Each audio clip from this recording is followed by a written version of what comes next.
welcome to the deep dive. We're going back to a really specific moment.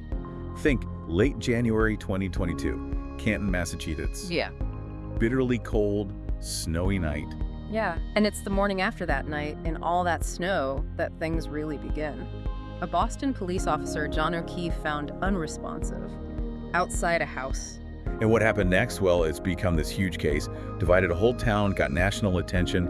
Today we're diving into the materials you shared, trying to unpack the very conflicting stories around John O'Keefe's death and the legal mess that followed. Right, and looking at this information, it's immediately clear this isn't simple. The accounts, they just clash completely. Fiercely disputed, you could say. So let's start right there with the discovery itself.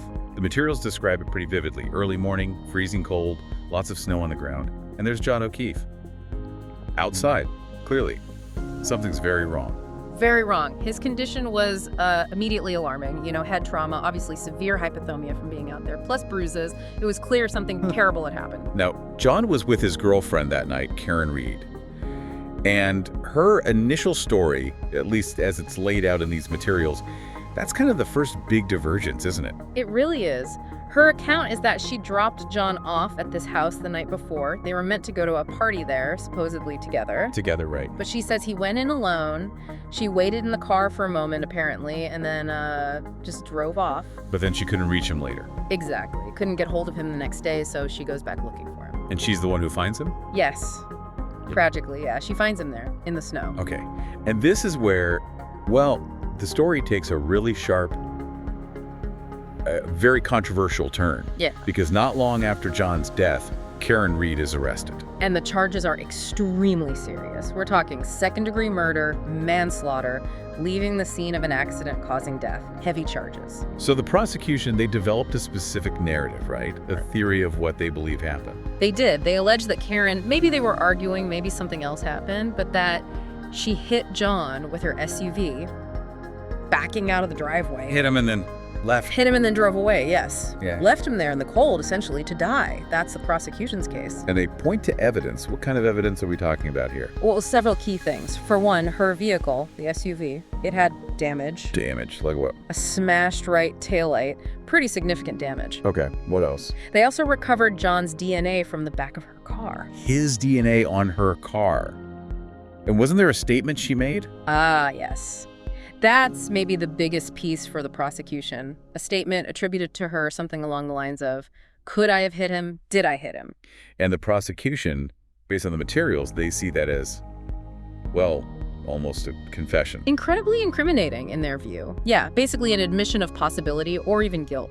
But, and this is a huge but, Karen Reed and her defense team, they have a completely different story, a counter-narrative that just turns everything on its head. Yeah. Fundamentally different.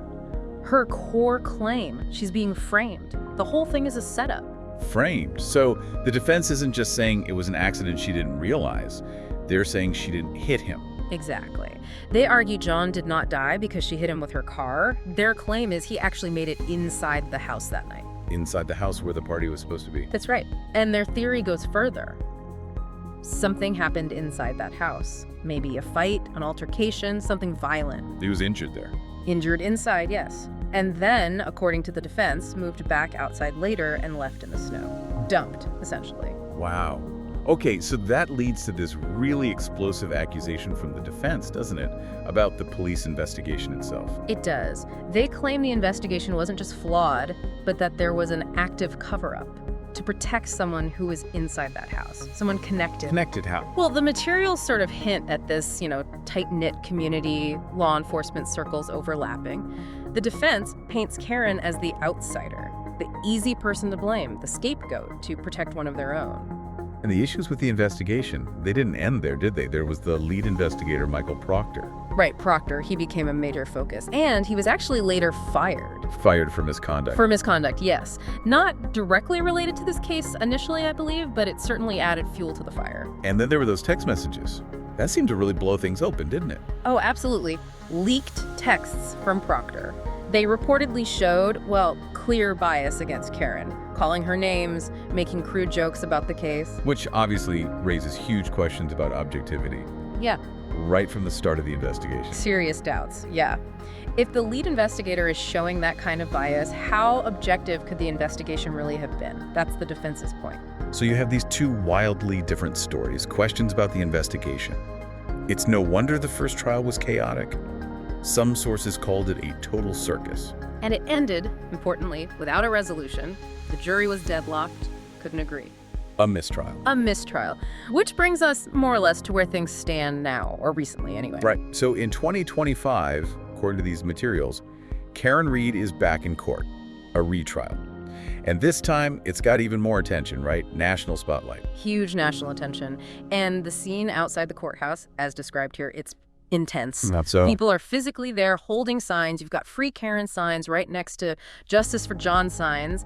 The community is just completely split down the middle, visibly. So even after all this time, investigations, a trial, endless debate, the main takeaway from the sources seems to be uncertainty. Deep uncertainty, yeah. No one seems truly sure what happened. That feeling really comes through. You have the prosecutors sticking to their guns, hit and run, maybe panic, maybe an argument gone wrong. And then the defense, just as adamant, no, massive cover-up, police conspiracy, she's innocent, the crime happened inside. And the materials really leave you with that quote you mentioned earlier, or the sentiment behind it. No one seems 100% sure what the truth is. It's stark.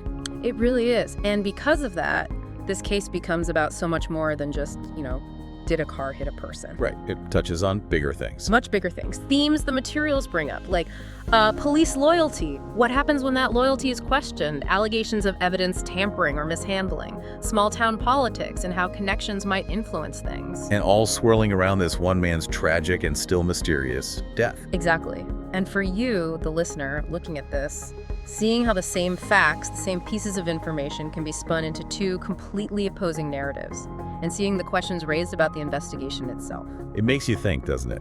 About how hard it can be to find the truth when the official account is so heavily challenged and trust is, well, eroded. It really forces you to grapple with trust, institutional integrity, and just the messy reality of trying to piece together truth in complex situations. It absolutely underscores that challenge, deciding who to believe, what evidence is solid, when everything is so fiercely contested. So as we finish this deep dive, it's crucial to remember this isn't over. The retrial means the story is still very much alive. Everyone's waiting for some kind of final verdict, some resolution. And maybe a final thought to leave you with, drawing from all this complexity we've discussed from the sources. When you have a case like this, where the core evidence is disputed, the investigators themselves face serious accusations, and that line between a terrible accident, a deliberate crime, and maybe even a cover-up becomes so incredibly blurred on a cold, snowy night. How does that challenge our whole idea of what justice looks like and how it's supposed to work?